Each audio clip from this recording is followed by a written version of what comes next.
Suara itu muncul lagi, lebih jelas dari sebelumnya. Kali ini terdengar dengungan panjang dengan frekuensi agak tinggi. Aku yang sedang mengendarai motor mendadak pusing dan mual. Fokus jadi bergeser, tidak lagi memperhatikan jalan. Tidak tahan, lalu memperlambat laju motor, kemudian berhenti. Setelah sudah benar-benar berhenti, aku langsung melepas helm lalu menarik nafas dalam-dalam. Coba mengambil oksigen banyak-banyak. Perlahan, pusing dan rasa mual mulai reda, berangsur menghilang. Suara itu tiba-tiba lenyap ketika aku sudah benar-benar pulih. Tidak kedengaran lagi sama sekali. Celingak-celinguk aku dalam gelap berharap menemukan objek sumber suara. Selalu saja seperti itu, bebunyian aneh menghilang ketika aku mulai sadar dan berniat untuk mencari tahu sumbernya. Setelah menghilang, suasana kembali hening. Hanya suara binatang malam yang sesekali terdengar mengisi ruang sepi. Suara apa sih itu? Belakangan semakin sering aku mendengar bunyi aneh. Bunyi yang terdengarnya ketika sedang mengendarai motor di tempat yang nyaris sama, malam hari. Di jalanan yang sangat sepi ini, angin berhembus pelan. Dinginnya menembus jaket tebal yang aku kenakan. Nyaris tengah malam aku dalam perjalanan menuju rumah setelah selesai bekerja. Kenapa, Paman? Kok berhenti? Tiba-tiba sudah ada motor yang berhenti persis di sebelahku. Tidak apa-apa, Paman. Tadi kurang enak badan saja, tapi sekarang sudah sehat, jawabku. Oh, seperti itu. Jangan sendirian di sini, berbahaya. Ayo, jalan bareng kita. Ada seorang pemotor sepertiku yang berbaik hati menanyakan keadaan ketika melihat aku berhenti di tempat gelap dan sepi ini. Intinya beliau bertanya kenapa berhenti, aku jawab karena agak sedikit tidak enak badan sebelumnya. Berikutnya, kami berjalan beriringan, melanjutkan perjalanan menembus gelapnya malam di daerah Magalau, salah satu sudut di Pulau Kalimantan. Tapi tetap saja aku kepikiran tentang peristiwa janggal yang baru saja aku alami. Peristiwa yang belakangan semakin sering terjadi. Aku Alfian, lahir dan besar di tanah Pasundan. Tapi setelah menikah bersama istri memutuskan untuk merantau mencari nafkah di Kalimantan, bagian selatan tepatnya. Seiring berjalannya waktu, kami akhirnya bisa memiliki rumah. Alur hidup berjalan baik hingga sekarang. Banyak pengalaman berharga yang aku alami setelah kurang lebih sudah 17 tahun menjadi warga Kalimantan. Entah itu yang aku alami sendiri atau bersama keluarga. Semua menjadi bunga pemanis dan pahit getir kehidupan. Di bumi Kalimantan ini juga kami terus memegang teguh. Di mana bumi dipijak, di situ langit dijunjung. Berusaha untuk terus menghormati budaya, kebiasaan, dan kultur masyarakat setempat. Dari banyak kisah yang pernah aku dan keluarga alami, kali ini aku akan mencoba untuk menceritakan satu pengalaman janggal menjurus seram. Kejadian yang aku alami pada tahun 2007, ketika baru 4 tahun kami merantau. Begini ceritanya. Seperti yang aku bilang tadi, tahun 2007 itu kami baru sekitar 4 tahun hidup di Kalimantan. Tapi kurang lebih sudah mulai bisa beradaptasi dengan lingkungan sekitar. Dari segi bahasa pun sudah mulai lancar menggunakan bahasa setempat, walau masih agak terbata. Waktu itu kami masih tinggal di rumah kontrakan kecil di Batu Licin, kota pesisir di selatan pulau. Di tahun 2007 itu aku masih bekerja di satu perusahaan kelapa sawit di Banian. Keadaanlah yang mengharuskan untuk seringkali pulang pergi dari rumah ke tempat kerja. Padahal jarak yang harus ditempuh cukup jauh. Menggunakan motor bisa memakan waktu 3-4 jam. Waktu itu anakku masih kecil, tidak tega kalau sering meninggalkan hanya berdua dengan ibunya sendirian. Jadi ya begitu, nyaris setiap hari aku pulang pergi Batu Licin Banian menggunakan motor. Nah, jalur yang harus ditempuh setiap hari ini sungguh sangat menantang. Saat itu nyaris sepanjang perjalanan masih sangat sepi. Di banyak bagiannya malah sama sekali tidak ada rumah atau pemukiman penduduk. Hanya hutan belantara yang menjadi santapan sejauh mata memandang. Kontur jalannya juga cukup seru, tidak terlalu lebar, banyak tanjakan serta turunan, kadang berkelok kanan kiri tanpa putus. Yaitu tadi, jalurnya sangat menantang, fisik maupun mental, nyali serta keberanian. Tapi ya karena niat waktu itu memang untuk mencari nafkah dan menjaga keluarga kecilku sebaik-baiknya, jadi rintangan apapun harus dihadapi dan harus dilalui. Syukurlah, sampai detik ini aku masih bisa melanjutkan hidup. Balik lagi ke pembicaraan mengenai jalur yang aku harus lalui ketika pulang pergi kerja di tahun 2007. Entah sudah berapa kali aku mengalami kejadian-kejadian janggal dan menyeramkan ketika harus melintasi jalur Banian Batu Licin. Tapi ada satu peristiwa yang amat sangat susah untuk diterima akal, tapi nyata, karena aku yang mengalaminya sendiri. Untuk pulang pergi kerja seperti yang sudah aku bilang tadi akan memakan waktu 3-4 jam menggunakan motor. Dalam rentang perjalanan yang cukup jauh itu aku harus melewati satu daerah yang merupakan areal Gunung Kapur, Magalau namanya. Daerah Magalau ini tempat yang sangat indah. Walaupun terkenal dengan gunung dan perbukitan kapurnya, tapi tetap banyak pemandangan hijau yang akan kita temui kalau melewati jalan yang membelah di tengahnya.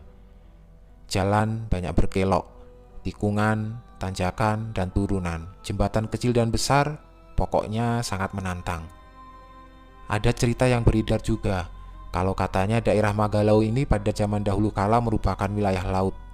Makanya di beberapa perbukitannya berbentuk seperti batu karang menjulang yang sering dihantam ombak. Begitulah cerita yang banyak beredar. Peristiwa aneh dan janggal yang akan aku ceritakan kali ini terjadinya di Magalau. Ketika kurang lebih sudah 4 tahun melintasi jalur Banian Batu Licin, termasuk melalui Magalau, aku sudah semakin berani untuk pulang ke rumah ketika sudah gelap, sudah malam. Walau seringkali bisa konvoy bersama teman kerja yang kebetulan pulang ke arah yang sama, tapi beberapa kali aku harus jalan sendirian. Awalnya tidak pernah merasakan atau mengalami hal aneh, tapi ketika sudah mulai memasuki tahun keempat, aku mulai merasakan kejanggalan, keanehan, atau apalah namanya. Paling sering aku melintas jalur Banian Batu Licin khususnya Magalau antara jam 7 sampai jam 10 malam. Tapi kadang beberapa kali harus pulang malam hingga di atas jam 10. Dan semua kejanggalan itu hampir selalu aku rasakan pada malam hari. Oh iya, peristiwa yang aku ceritakan di awal tadi merupakan kejadian entah yang sudah keberapa kalinya. Pertama kali sadar ada yang aneh ketika dalam perjalanan, aku seperti mendengar ada keramaian. Ada suara banyak orang sedang beraktivitas, nyaris seperti di pasar atau perkantoran. Pokoknya rame, tapi tidak kelihatan apa-apa di sekitar, kosong. Hal itu berlangsung sebentar, mungkin hanya sekitar 15-20 detik, setelah itu menghilang, sepi lagi seperti semula. Mengalami hal itu tentu saja aku jadi bertanya-tanya, suara rame apa barusan? Tapi kebingungan hanya sebentar ketika kemudian aku melanjutkan perjalanan pulang, lalu berangsur melupakan. Berikutnya suara-suara keramaian itu beberapa kali muncul lagi dengan jeda 1 atau 2 minggu. Karena semakin penasaran beberapa kali pula aku sampai berhenti, lalu turun dari motor untuk mencari sumbernya. Sudah bisa ditebak, aku tidak menemukan jawaban. Aku sedang melintas di tengah hutan, sama sekali tidak ada keramaian. Aneh kan? Pernah juga masih di tengah malam dan melintas di jalan di Magalau sendirian. Tiba-tiba motorku seperti disalip oleh kendaraan yang melintas kencang. Tapi sama sekali aku tidak melihat ada kendaraan yang lewat. Hanya suaranya saja yang terdengar. Hanya anginnya saja yang terasa. Jalanan tetap kosong. Aku seperti didahului oleh kendaraan berbentuk mobil yang melintas dengan kecepatan tinggi, tapi tidak ada bentuk dan wujudnya. Peristiwa seperti itu terjadi 2 atau 3 kali. Dari sekian banyak peristiwa janggal, nyaris semuanya tidak terlalu mengganggu, hanya menimbulkan rasa penasaran dan sedikit rasa takut. Tapi tidak semuanya seperti itu. Ada yang sangat mengganggu dalam berkendara, yaitu beberapa kali terdengar suara dengungan. Dengungan yang kalau muncul nyaris selalu berbeda frekuensinya. Kadang rendah, kadang tinggi. Mengganggu bagaimana? Terkadang kalau muncul dengan frekuensi tinggi aku jadi merasakan sakit di kepala, lalu berangsur mual, seperti mau pingsan rasanya. Kalau sudah seperti itu aku langsung menghentikan motor, menepi sebentar dan mengatur napas. Biasanya setelah itu suara dengungan berangsur hilang. Yang pasti Semua kejanggalan-kejanggalan itu terjadinya selalu di daerah sekitar Magalau. Sampai akhirnya, ada satu peristiwa yang benar-benar menguji ketahanan mental serta fisik yang aku punya. Peristiwa yang sepertinya merupakan puncak dari banyak kejadian janggal yang aku alami. Menjelang akhir tahun, biasanya adalah waktu di mana kepadatan pekerjaan semakin meninggi. Oleh karena itulah, aku jadi sering kali pulang malam di saat-saat seperti ini. Masih lekat dalam ingatan, waktu itu hari Senin di bulan November 2007, jam 10 malam aku masih di kantor. Sebenarnya perusahaan menyediakan tempat layak apabila ada karyawan yang bekerja sampai larut dan harus bermalam di kantor karena berbagai hal. Tapi hari itu aku harus pulang, karena sebelumnya istriku memberitahu kalau anak kami mengalami demam tinggi. Aku jadi kepikiran. Iya, aku benar-benar harus pulang saat itu juga. Singkatnya, setelah sudah siap semua, sekitar jam setengah 11 aku memulai perjalanan pulang. Motor kesayangan yang selalu setia menemani kembali harus menjalankan tugasnya, mengantarku pulang menembus jalanan di tengah belantara Kalimantan. Malam itu, aku berkendara sendirian. Tentu saja, di sepanjang jalan aku sama sekali tidak melihat atau berpapasan dengan kendaraan lain. Jalanan sepi dan kosong, berpagar pepohonan dan tumbuhan rapat berbaris rapi pada sisinya. Ditambah keadaannya sangat gelap. Satu-satunya penerangan hanya bersumber dari lampu motorku saja, tidak ada yang lain. Biasanya bulan dan langit bisa memberikan serpihan cahaya, suasana jadi tidak terlalu kelam.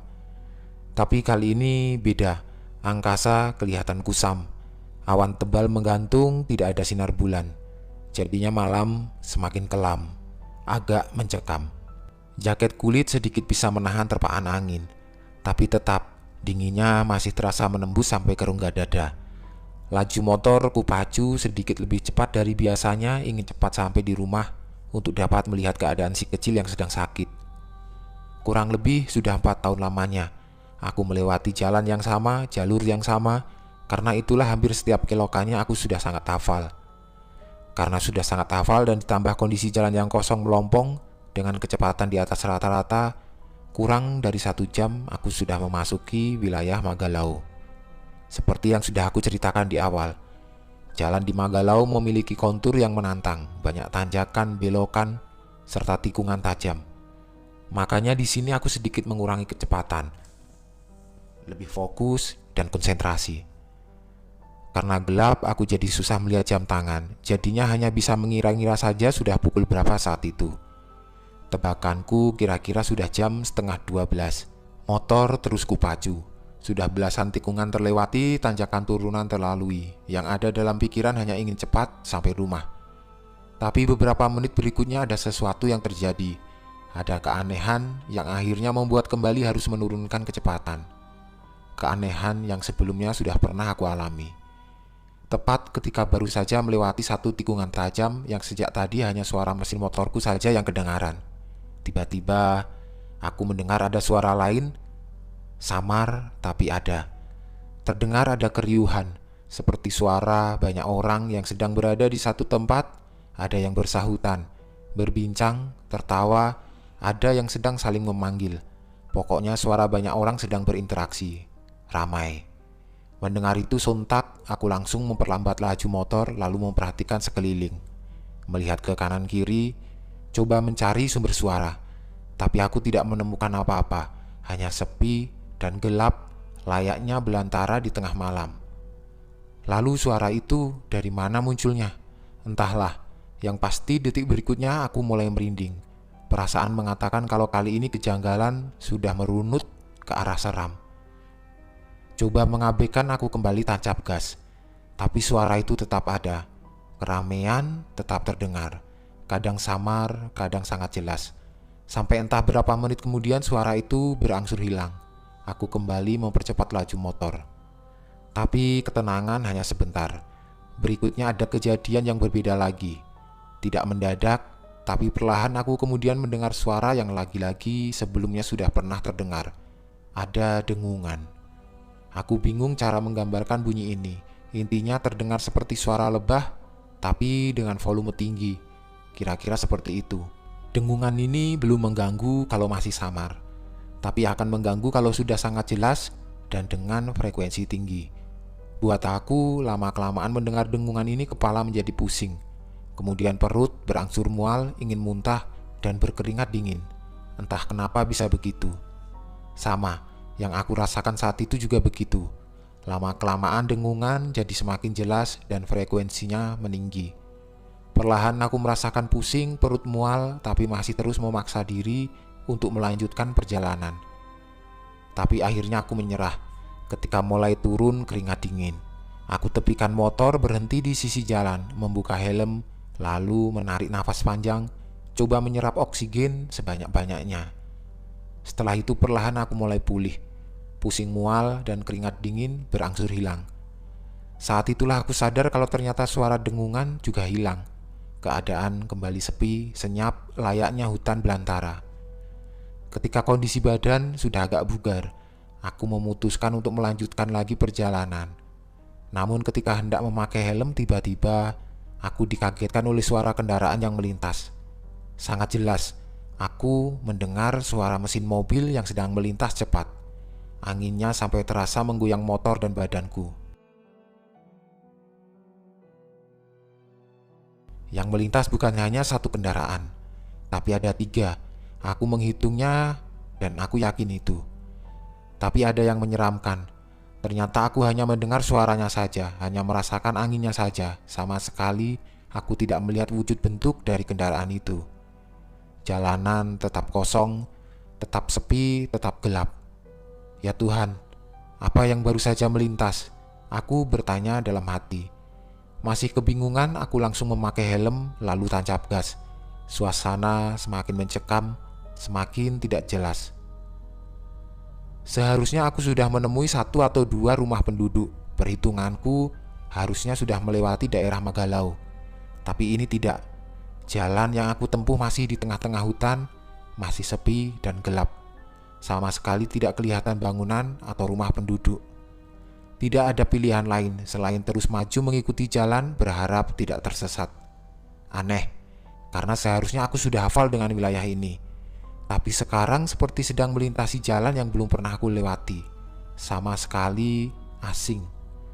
Di manakah ini? Apa aku tersesat? Pertanyaan-pertanyaan itu mulai muncul. Belasan detik berikutnya bait-bait doa mulai mengalir dalam hati ketika menyaksikan kabut tipis mulai turun menghalangi pandangan lampu motor yang tadinya jauh memberikan luas penerangan, tiba-tiba jadi terhalang. Laju motor semakin lambat, seiring dengan semakin tebalnya kabut menyebabkan jarak pandang semakin pendek. Tapi terus saja aku ikuti jalan, perlahan, tapi terus bergerak maju. Di titik ini aku merasa benar-benar sendirian, dalam cekam, di satu sisi Borneo. Kabut semakin tebal dan semakin tebal, hingga akhirnya aku hanya bisa melihat beberapa meter ke depan motor melaju sangat pelan. Entah sudah berapa menit kemudian, ketika akhirnya aku harus berhenti. Ternyata di depanku persis jalan tidak lagi hanya lurus satu jalur. Jalan jadi terbelah 2 menikung ke kanan dan ke kiri. Aku menemui persimpangan. Persimpangan yang aku merasa kalau sebelumnya tidak pernah ada. Harus berpikir cepat jalan mana yang aku harus pilih, ke kanan atau ke kiri. Kembali ke tempat kerjaku bukan merupakan opsi. Perhitunganku, aku harus mengambil jalan ke kiri, karena kalau ke kanan akan terus masuk ke hutan. Sementara ke kiri seharusnya menuju kota Batu Licin di pesisir pulau. Harusnya seperti itu. Ya sudah, perlahan aku kembali berjalan walau masih banyak keraguan. Mengikuti jalan berbelok ke kiri. Belum ada perubahan, kabut masih menghalangi pandangan, jarak pandang masih terbatas. Tapi tidak lama, sekitar 2 atau 3 menit kemudian kabut perlahan menghilang. Iya, kabut perlahan menghilang, sampai akhirnya lenyap sama sekali. Kemudian kecemasanku berangsur luntur ketika melihat langit tiba-tiba menjadi cerah. Ribuan bintang terlihat cahayanya. Melihat itu aku jadi semakin percaya diri untuk kembali mempercepat laju motor. Tapi ternyata belum bisa seperti itu. Kenapa? Karena ternyata aku masih belum bisa mengenali wilayah ini. Masih merasa asing. Aku yakin belum pernah melintas di sini sebelumnya. Ini di mana sih? Semakin bingung lagi ketika satu persatu Aku melihat ada bangunan besar di kanan kiri jalan. Bangunan besar itu sepertinya rumah. Setidaknya itu yang ada di pikiran. Oh iya, jalanan juga terus-terusan menanjak seperti sedang menuju ke ketinggian. Aku terus mengikuti jalan sementara bangunan rumah di sisi semakin lama semakin banyak. Tapi mungkin karena sudah tengah malam aku belum juga melihat ada orang lalu lalang. Tetap sepi dan kosong. Yang aneh lagi, jalan yang sedang aku lintasi ini lama-kelamaan semakin lebar dan bagus. Tidak sempit seperti sebelumnya. Ini di mana? Tapi sekitar 5 menit kemudian aku sampai di tempat di mana aku bisa membenarkan dugaanku sebelumnya. Jalan yang sejak tadi menanjak akhirnya sampai puncak ketinggian. Aku tiba di tempat yang letaknya di atas. Dari sini aku dapat melihat pemandangan kota yang ada di bawah. Saat itulah aku memutuskan untuk menepi berhenti sejenak. Dari situ aku melihat banyak pemandangan yang membuat aku jadi sangat kebingungan. Pertama, jalan yang ada di hadapan menjadi 2 lajur. Masing-masing lajur sangat lebar dan dipisahkan oleh separator yang bentuknya seperti taman kecil yang indah. Lampu jalan berbaris menerangi, cahayanya terang temaram, sangat indah dipandang mata. Kedua, rumah-rumah yang ada di pinggir jalan ukurannya besar-besar dan megah, rumah mewah. Aku yakin itu rumah, bukan bangunan lain, karena bentuknya memang rumah. Sama sekali aku belum pernah melihat rumah sebesar dan semegah ini sebelumnya. Dimanapun juga belum pernah. Ketiga, ini yang paling membingungkan. Di kejauhan aku sudah bisa melihat lautan, tapi tidak jauh di seberang laut ada pulau kecil yang isinya kerlap-kerlip cahaya kota besar. Ya, cahaya lampu kota besar. Kenapa aku bilang kota besar? Karena banyak terlihat gedung-gedung menjulang tinggi. Selain gedung tinggi juga ada bangunan besar lainnya yang juga memancarkan cahaya. Intinya, aku melihat gemerlap kota besar modern dan megah di pulau seberang laut. Kota yang sama sekali aku belum pernah temui sebelumnya. Aku juga melihat beberapa kapal besar sedang melintas di selat yang menghubungkan pulau Kalimantan yang tengah aku pijak ini. Dengan pulau kecil gemerlap, kelihatan ada kota modern di dalamnya. Dalam kebingungan, aku masih bisa sedikit mengambil kesimpulan. Seharusnya, kalau terus ikuti jalan ini, nanti di bawah akan sampai di batu licin. Begitu pikirku dalam hati. Tapi masih ada yang mengganjal. Masih banyak keraguan, masih belum berani untuk meneruskan perjalanan. Sepinya malam seketika pecah, ketika sekonyong-konyong melintas 2 kendaraan mewah melaju dengan kecepatan sedang. Karena tidak melintas dengan cepat, aku jadi bisa melihat bentuk 2 mobil itu dengan jelas. Mobil mewah, aku tahu kalau harganya mahal. Kok bisa ada di sini? Paman mau kemana? Aku kaget. Tiba-tiba sudah ada 2 orang yang berdiri di sebelahku. 2 orang pemuda tampan yang menyapa aku ramah menggunakan bahasa Banjar. Lalu aku menjawab dengan beberapa pertanyaan. Saya mau ke Batu Licin. Apakah jalan menurun ini akan ke Batu Licin? Itu Batu Licin kan? Aku bilang begitu sambil menunjuk ke bawah. Bukan, itu bukan Batu Licin, jawab mereka. Lalu itu di bawah, itu kota apa? Tanyaku lagi. Kalau paman tersesat lebih baik kembali, jangan diteruskan. Nanti paman malah tidak akan bisa pulang. Begitu mereka bilang sambil tersenyum. Kemudian mereka lanjut melangkah meninggalkan aku yang semakin kebingungan. Tidak bisa pulang. Kok jadi seram? Itu kota apa sih yang ada di pulau? Kota besar megah dan modern. Ini di mana? Mulai panik, nyaris menangis. Tapi akhirnya akal sehatku jalan. Memutuskan untuk mengikuti anjuran 2 pemuda misterius tadi. Kembali ke arah aku datang sebelumnya. Motor kupacu dengan cepat, coba menjauh dari kota aneh itu. Melintas di jalan sebelumnya yang semakin lama semakin menyempit. Beberapa menit kemudian, perlahan turun kabut tipis. Nyaris bersamaan dengan turunnya kabut, perlahan aku mendengar suara dengungan yang mengganggu itu lagi. Semakin lama frekuensinya semakin meninggi. Seperti sebelumnya, lama-kelamaan kepalaku menjadi pusing, perutku mual karena mendengar dengungan itu. Puncaknya, keringat dingin mulai bercucuran. Tidak tahan lagi aku menepi berhenti di sisi jalan. Tapi ada yang berbeda dengan sebelumnya. Dengungan semakin jelas terdengar, memekakkan telinga. Kepalaku tambah sakit, mual semakin menjadi-jadi, badanku lemas, keringat dingin bercucuran. Setelah itu, aku tidak ingat apa-apa lagi. Keesokan paginya aku tersadar di rumah salah satu penduduk. Ternyata sebelumnya aku ditemukan warga sedang tergeletak pingsan di pinggir jalan. Lokasinya sekitar 1 jam dari Batu Licin. Tidak lama-lama berbincang dengan penduduk yang baik hati itu, aku langsung pamit pulang, ingin melihat keadaan anak dan istriku. Peristiwa apakah yang aku alami malam sebelumnya? Kota megah apa yang aku lihat di kejauhan? Aku tersasar ke tempat apa? Pertanyaan-pertanyaan yang sampai detik ini belum juga terjawab. Yang pasti, malam itu aku melihat ada kota modern nan megah berdiri di pulau kecil tidak jauh berseberangan dengan Batu Licin.